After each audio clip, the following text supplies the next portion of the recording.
하나님께서 기쁘게 받으신 줄로 믿습니다. 말씀 전하기 전에 제가 믿음의 선포를 우리 다 같이 함께 나누었으면 좋겠는데, 제가 우리 올 한 해 하는 말씀 그대로 너희 손에 하면 여러분 뭐 어떻게 되죠? 예, 한번 크게 한번 해보겠습니다. 너희 손에, 너희 손에. 올 한 해가 우리 각자에게 믿음의 전성기가 되는 복된 한 해가 될 수 있기를 주님의 이름으로 축복합니다.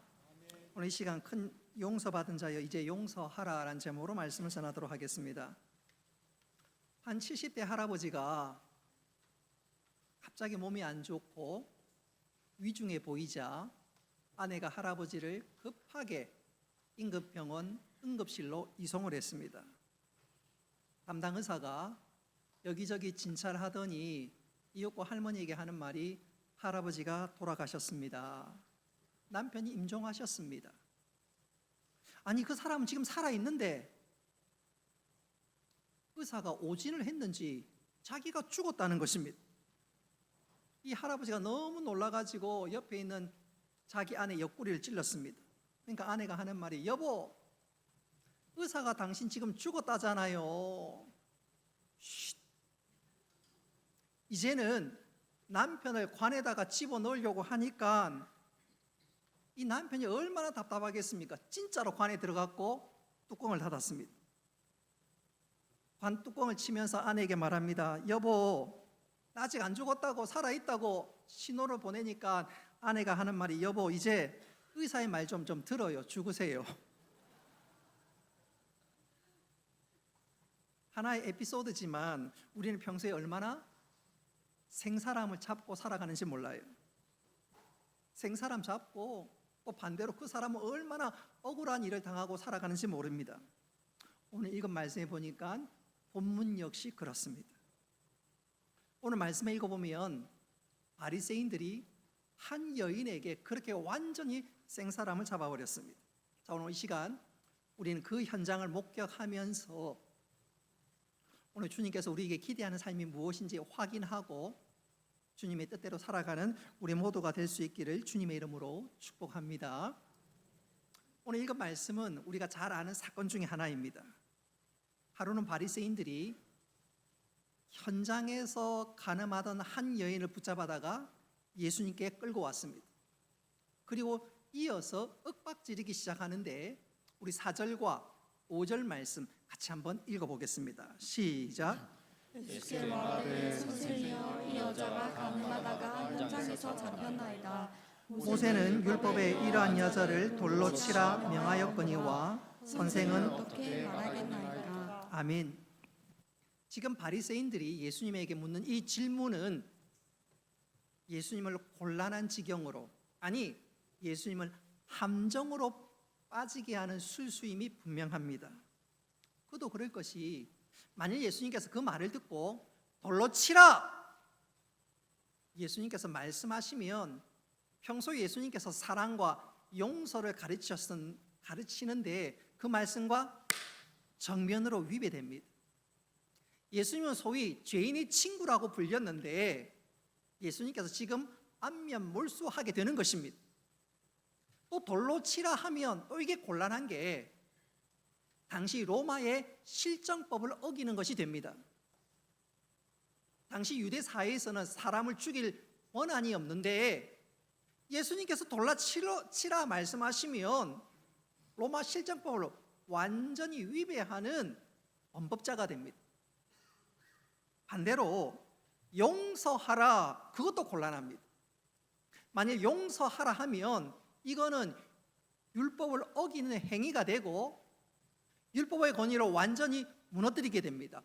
그러면 이때다 싶어서 바리새인들은 예수님을 산헤드린 공회로 끌고 가서 이 사람은 우리의 율법을 무너뜨리는 자다 정죄할 수가 있습니다. 그러니 예수님 입장에서는 정말로 지금 곤란한 상황이요 난처한 지경입니다. 결국 이들의 질문과 의도는 예수님을 곤란한 지경에, 예수님을 함정에 빠뜨리기 위한 술수였습니다. 그도 그럴 것이 지금 이들이 한 이 행위는요 미심적인 것이 한두 가지가 아닙니다.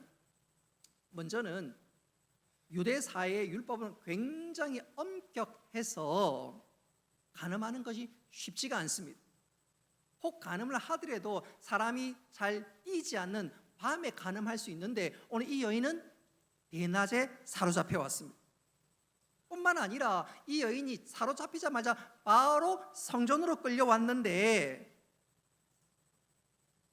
이 모든 일련의 상황들이 척척척 진행되는 거 보면 뭔가 미심쩍습니다. 더 중요한 것 중에 하나는 오늘 이 여인도 끌려와야 되지만 남자도 끌려와야 되는데 그 상대가 없습니다. 그러니까 성경 주석학자들이 이것이야말로 바리새인들의 음모임이 분명하다 그렇게 주석을 합니다. 말하자면 바리새인들이 사람을 고용해서 남자를 고용해서 여자와 함께 있게 하고 바로 그 순간 사람들이 들이닥쳐서 이 여인을 예수님께 끌고 왔다는 것입니다. 여인은 그것도 모르고 소위 부지불식간에 잡히고 끌려오게 된 것이지요. 어쨌든 여인은 여인대로 소위 뒤통수를 맞은 것이고 또 예수님은 이 문제를 어떻게 처리해야 될는지 진퇴양난에 지금 빠져 있습니다. 여러분 같으면 이때 문제를 어떻게 해결해야 할까요? 바로 그때였습니다. 예수님께서 말하기보다 땅바닥에 손으로 무엇으로 허리를 굽혀 땅에 무엇인가 쓰기 시작합니다. 사람들의 마음이 좀 진정되었고 무엇인가 주목하고 있을 그 즈음에 예수님께서 일어나셔서 한마디를 하십니다. 우리 7절 말씀 같이 한번 읽어보도록 하겠습니다. 시작. 너희 중에 죄 없는 자가 먼저 돌로 치라. 아멘. 지금 바리새인들은 씩씩거리고 있습니다. 자, 지금이야말로 저 예수란 사람을 코너로 몰을 수 있는 절호의 기회다. 씩씩거리면서 지금 예수님을 궁지로 몰려고 하는데 이게 웬일입니까? 예수님이 땅에 쓴 글자와 또 예수님께서 하신 그 말씀에 모든 사람들이 다 꽁무니를 빼고 말았습니다. 근데 그렇게 예수님께서 죄 없는 자가 돌로 치라 그 말씀 앞에서 모두가 다 꽁무니를 빼고 말았습니다. 자, 그렇다면 예수님께서 하신 말씀 죄 없는 자가 돌로 치라 이것은 과연 어떤 의미가 있기에 사람들이 다 도망가고 소위 줄행랑을 치게 되었을까요? 이 말씀을 전하기 전에 우리가 한 가지 생각해야 될 것은 꼭 알아야 할 것은 죄 없는 자가 돌로 치라 이 말은 죄를 용인하라는 말이 절대로 아닙니다. 오늘 읽은 말씀에 보면 예수님께서 이 여인의 간음죄는 의지부지 없는 것으로 치부한 것이 절대로 아닙니다. 오늘 말씀과 사건을 보면 아닙니다. 한번 따라합시다. 죄는 죄입니다. 그래서 이 상황이 끝난 다음에 사람들이 다 꽁무니 빼고 난 다음에 예수님께서 이 여인에게 어떤 말씀을 하셨는가요? 오늘 11절 말씀 우리 같이 한번 읽어보겠습니다. 시작. 가서 다시는 죄를 범하지 말라. 예수님 말씀한 분명한 의도는 죄는 죄고 죄는 결코 용납되지 않는다는 것을 분명히 말씀하고 있지요. 근데 가끔 보면 이런 예수님의 의도와 정딴판의 말을 하는 사람들이 있습니다. 대표적인 경우가 상황윤리, 소위 상황윤리를 주창하는 사람들의 주장들입니다. 어쩔 수 없이 죄를 짓는 상황이라면, 어쩔 수 없이 죄를 지어야 된다면 그것은 죄가 아니고 그것은 우리가 이해해야 한다 그렇게 얘기하는 것입니다. 그 상황윤리의 주창자가 조셉 플리처라는 사람인데 그가 언젠가 이 상황윤리에 관해서 이런 예를 들었습니다. 2차 세계대전 당시에 소련 포로 수용소에 한 독일 여성이 사로잡혔습니다. 포로 수용소에 잡힌 사람들의 마음은 한결같지요. 고향으로, 집으로 돌아가는 그것입니다. 그는 이 수용소를 벗어나서 남편이 있는 고향으로 돌아가고 싶은데 도무지 돌아갈 수가 없습니다.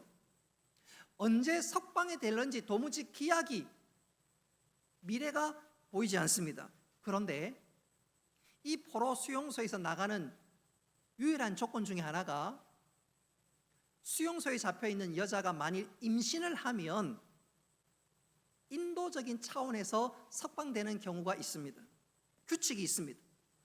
그러니까 이 독일 여성이 고민을 하다가 간수를 유혹해서 임신을 했고 석방되어 남편에 돌아가게 되었습니다.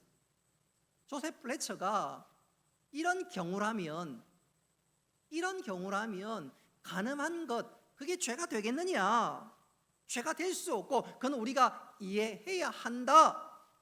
그렇게 얘기하고 주창합니다. 그러니까 이 상황 윤리를 주창하는 사람들에게 있어서 어떤 사건이나 일에 대해서 선도 없고 악도 없습니다. 여러분, 이런 상황 윤리자들의 주장에 대해서 여러분 동의하시는가요? 성경은 그렇지 않다고 말씀합니다. 성경에 보면 죄는 어떤 경우에도 죄입니다. 한번 여러분에게 여쭙고 싶습니다. 만일 내가 독일 여성이라면 그 순간 어떻게 하시겠습니까? 나도 똑같이 그렇게 하겠다, 그렇게 하시겠습니까? 아니면 다른 방법을 한번 찾아보시겠습니까?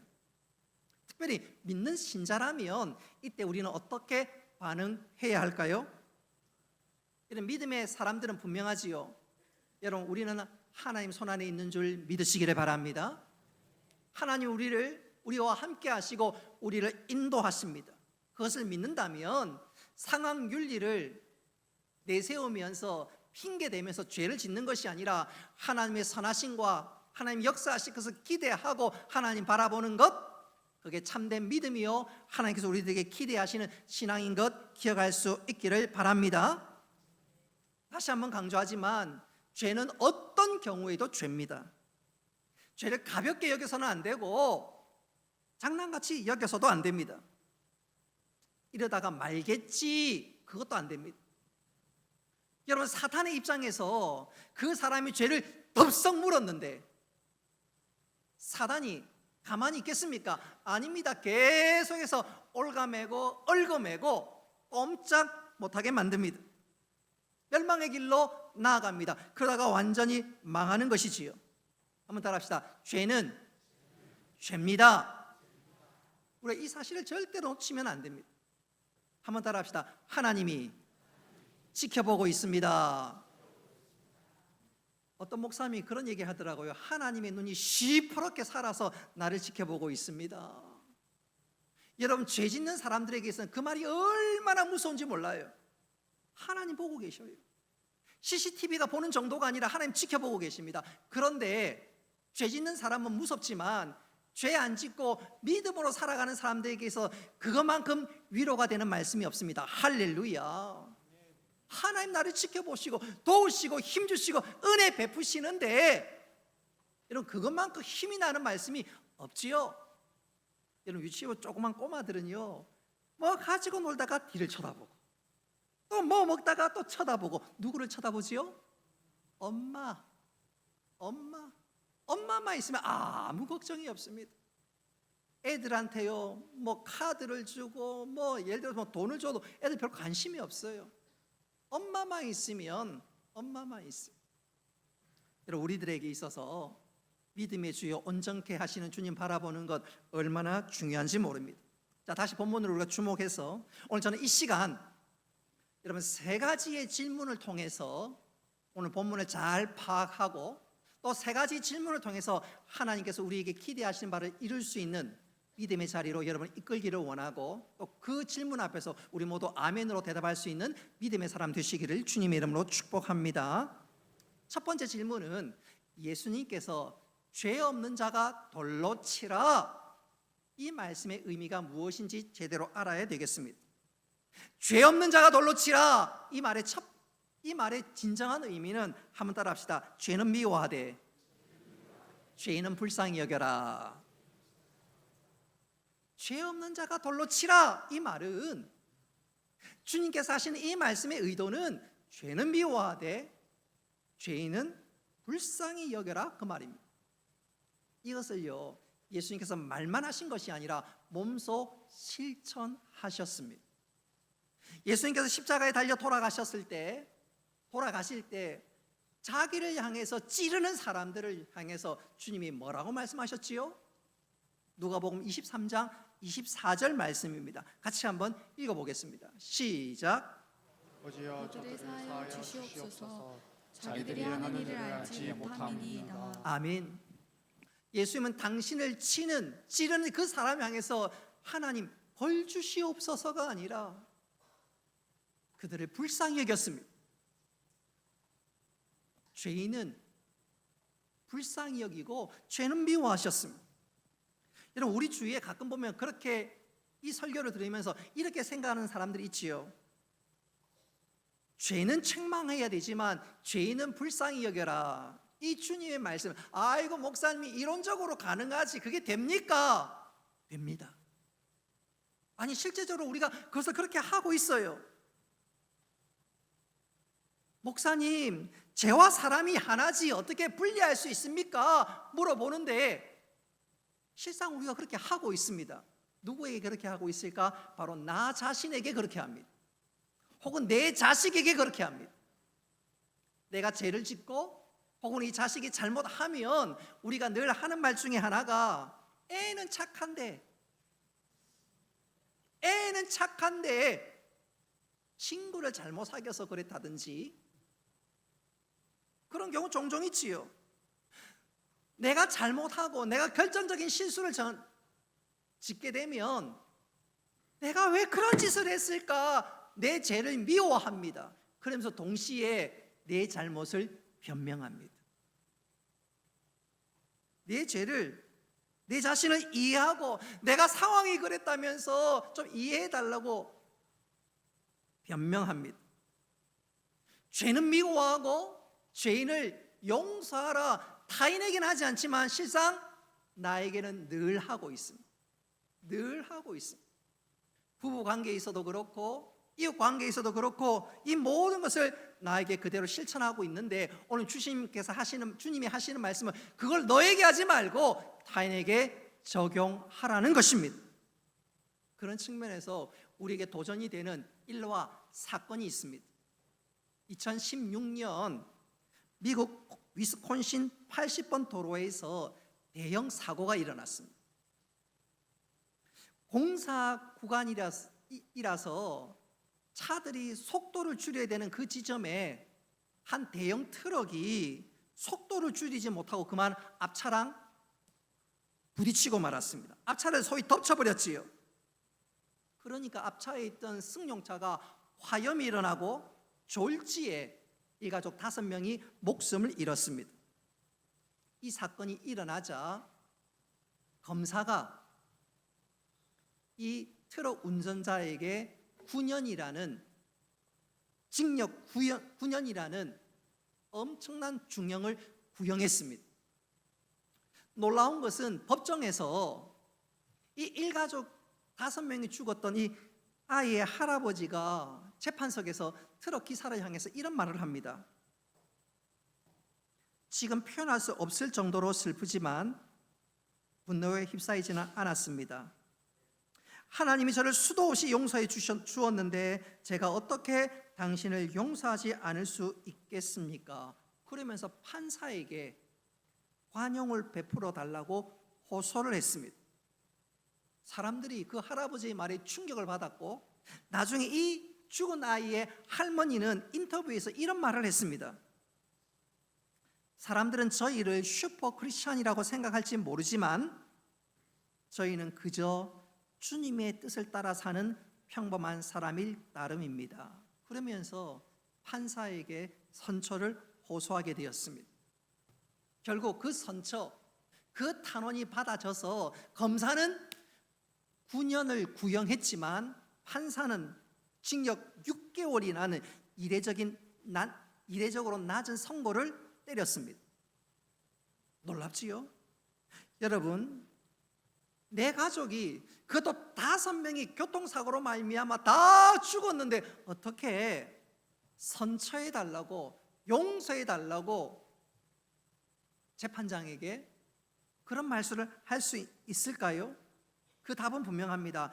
하나님이 저를 수도 없이 용서해 주셨는데 제가 어떻게 당신을 용서하지 않을 수 있겠습니까? 그게 답입니다. 그게 답이에요.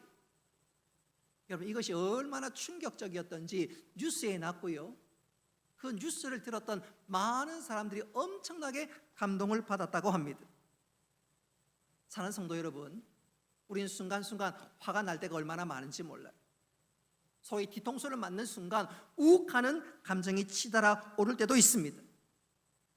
바로 그 순간 오늘 읽은 말씀은 주님께서 죄 없는 자가 돌로 치라, 이 말씀을 통해서 그 순간 주님께서 우리에게 기대하는 삶은 하나님을 바라보라고 말씀하십니다.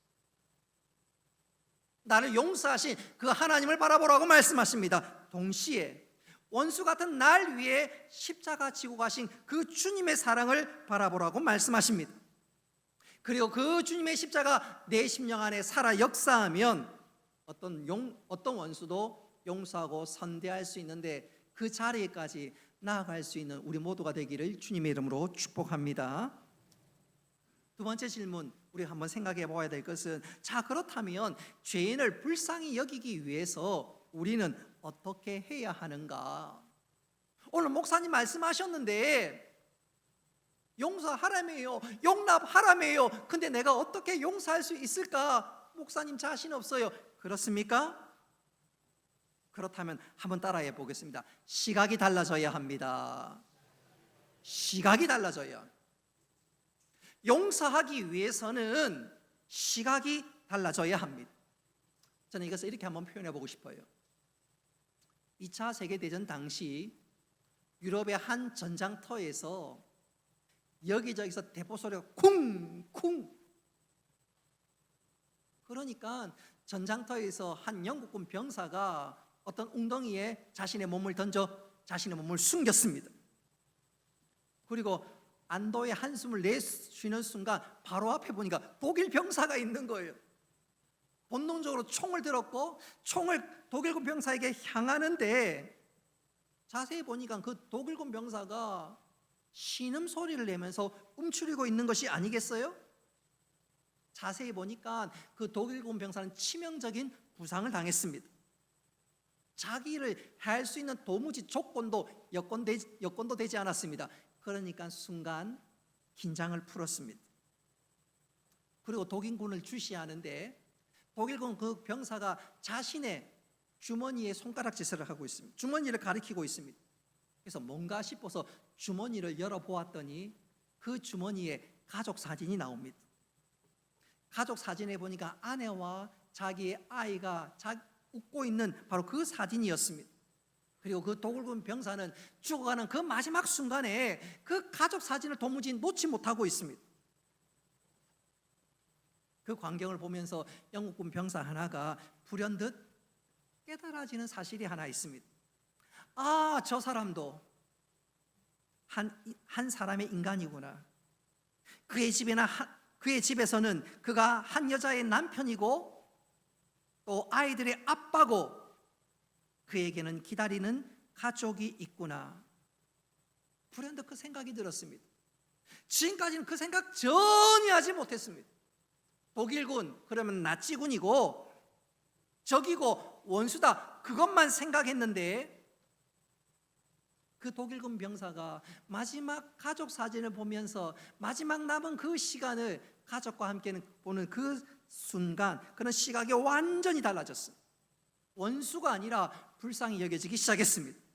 그리고 자신이 가지고 있는 이 수통을 열어서, 뚜껑을 열어서 이 병사의 입에 적시며 간호를 마다하지 않았습니다.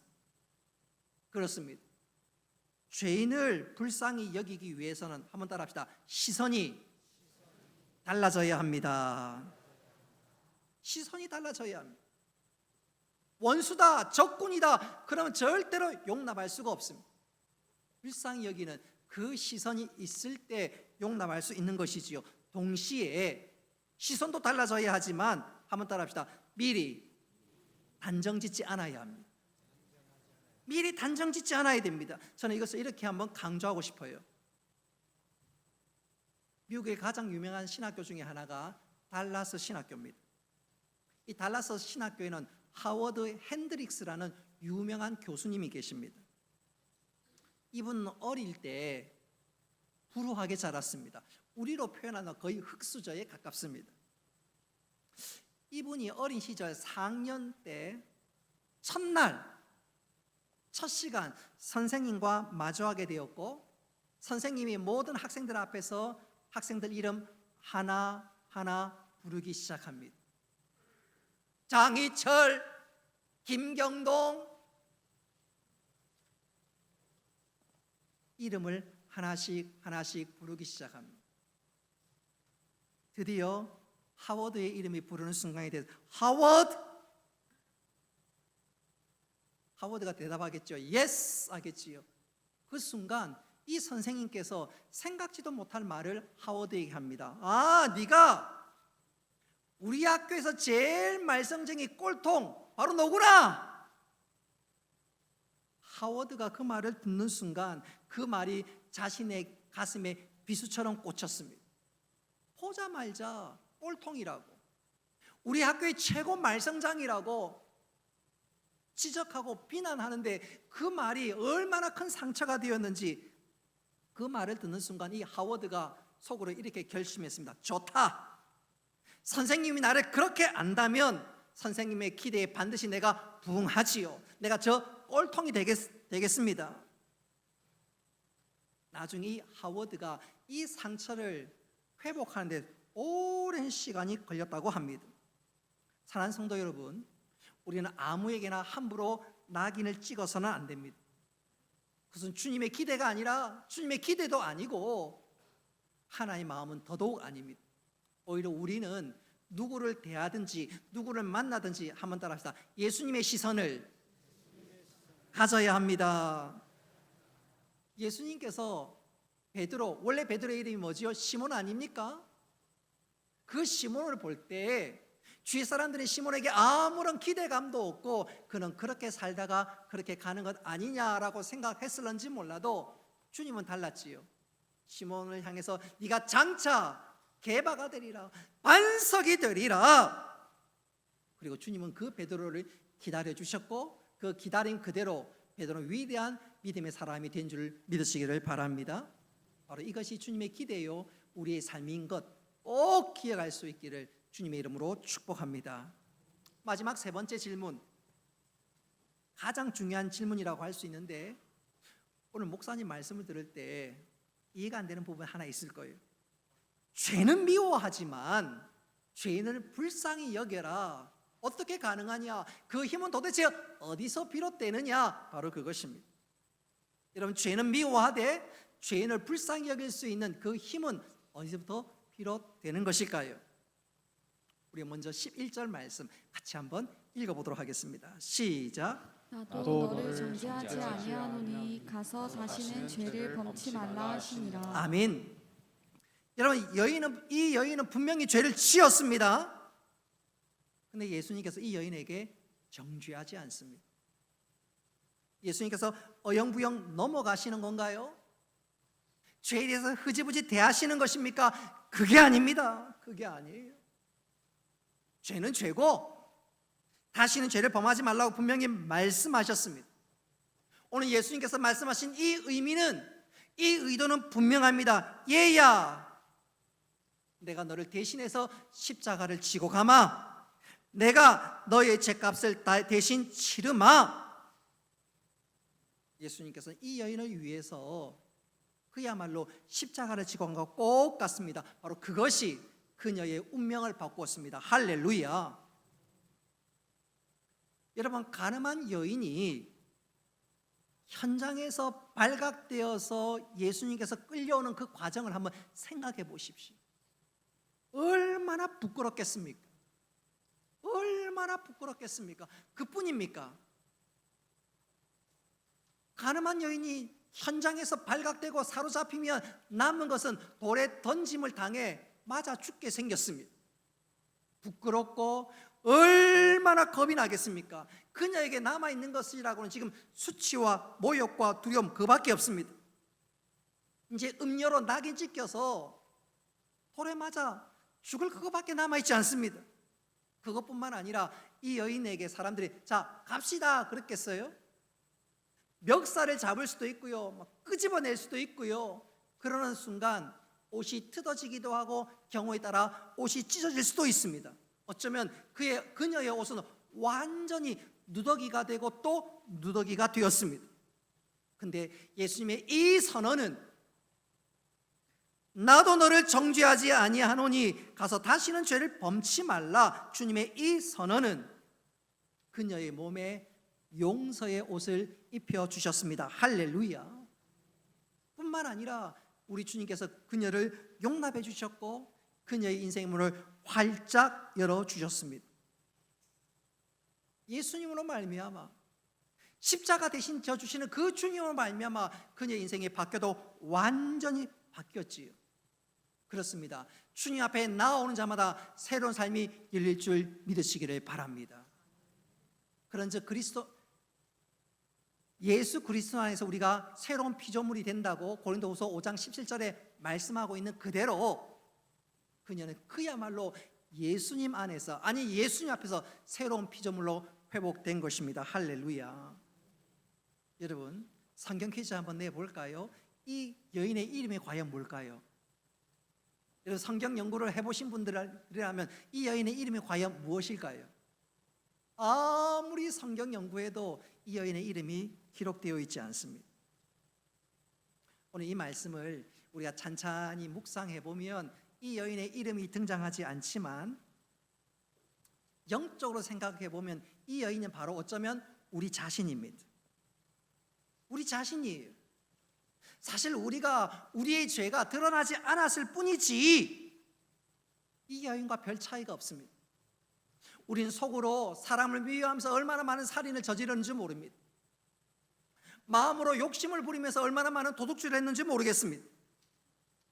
실행에 옮기지 않았지만 우리가 마음으로 얼마나 많은 간음의 사건을 저질렀는지 모르겠습니다.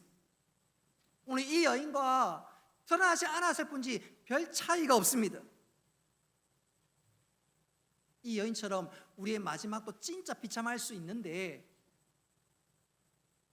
예수님께서 이 여인을 용납하고 받아주셨던 것처럼 예수님의 십자가가 우리를 용납하고 우리를 다 받아주셨습니다. 할렐루야. 그래서 우리가 구원의 복을 누리며 이 자리에서 예배하고 있는 것 아닙니까? 그렇습니다. 예수님께서 이 여인을 용납해 주셨던 것처럼 우리가 그 예수님의 용납과 사랑과 그 용서로 말미암아 우리가 구원의 큰 복을 누리고 있는데, 우리가 그 큰 사랑을 받았다라면 예수님의 시선으로 내 주위 사람을 용납하고 한 걸음 나아가 용서할 수 있어야 되겠습니다. 이 신뢰를 우리 주님께서 친히 보여주신 적이 있는데, 마태복음 18장에 보면 어느 날 예수님의 제자 베드로가 심각한 고민을 하면서 주님에게 질문을 합니다. 심각한 표정으로, 주님, 형제가 내게 죄를 범하면 몇 번이나 용서해야 됩니까? 몇 번이나? 7번까지 하면 되겠습니까? 이런 베드로의 이 질문은 가히 짐작이 됩니다. 예수님의 12제자가 한 공동체가 되어서 생활하다 보니까 부딪히는 일이 한두 가지입니까? 한두 가지입니까? 참고 또 참다가 드디어 예수님에게 질문하는 것이, 주님, 내가 몇 번 용서하면 되겠습니까? 그때 주님께서 무슨 비유를 하시지요? 1만 달란트 빚진 자의 신하의 비유를 하지 않습니까? 그리고 그 비유의 핵심은 뭡니까? 네가 얼마나 큰 용서를 받았는지 네가 기억한다면, 네가 얼마나 큰 은혜를 받았는지 알고 있다면 용서할 수 있고 용서해야 한다. 바로 그것입니다. 바로 그것입니다. 오늘 우리는 주님으로부터 얼마나 큰 은혜와 용서와 사랑을 받았는지요. 우리가 그것을 기억할 수 있다면 내 주위 사람을 용납하고 또한 용서할 수 있습니다. 그리고 또한 기다려줄 수가 있습니다. 그럴 때 우리 주님께서는 우리 향해서 잘했다고 칭찬할 뿐만 아니라 그 용납과 용서를 통해서 용서받은 그 사람이 새로운 믿음의 사람으로 변화될 줄 믿으시기를 바랍니다. 그래서 러시아의 대문호 도스토옙스키가 이런 말을 한 적이 있지요. 한번 따라합시다. 사랑이란 하나님의 눈으로 보는 것이다. 사랑이란 하나님의 눈으로 보는 것이다. 용납하고 용서할 수 있다 그 말이지요. 이제 말씀을 맺도록 하겠습니다. 우리가 살아가다 보면 저 사람만큼은 내가 용납할 수 없지, 저 인간만 없으면 내가 좀 속 시원하게 살 수 있을 것 같은데, 그런 사람이 있는지 모르겠습니다. 그런 마음이 들 때 오늘 주님께서는 우리에게 두 가지를 명심하라고 말씀합니다. 얘야, 네가 얼마나 큰 사랑받는 존재인지, 네가 얼마나 큰 사랑을 받은 존재인지 기억하고 상대방을 용납하고 용서하라고 말씀합니다. 그런 생각이 들 때마다 또한 네가 좀 기다려줄 수 없겠니? 저 사람도 반드시 회복될 수 있을 거야. 그리고 사랑하라고 말씀합니다. 오늘 이 주님의 기대, 용서와 사랑이 우리 심령에 강같이 흘러넘치므로 주님의 은혜와 사랑을 온 만방에 증거하고 또 우리를 통해서 놀라운 변화된 사람들이 나타날 수 있기를 주님의 이름으로 축복합니다.